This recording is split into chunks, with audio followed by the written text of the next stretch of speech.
पशुसंवर्धन आणि दुग्ध व्यवसाय उपायुक्त डॉक्टर प्रशांत धर्माधिकारी अटकेत आहे।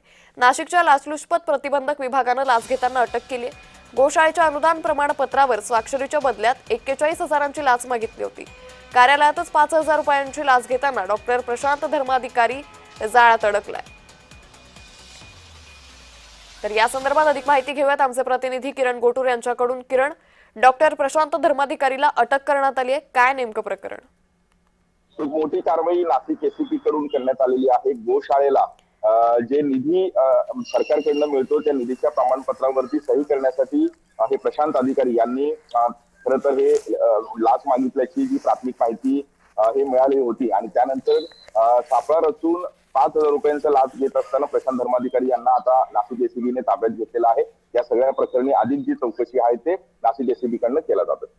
निश्चित, एकंदरीतच आता प्रशांत धर्माधिकारीवरती पुढची कारवाई कशी होते पाहणं महत्त्वाचं ठरेल। तुर्तास धन्यवाद किरण, आपण दिलेल्या सविस्तर माहितीसाठी।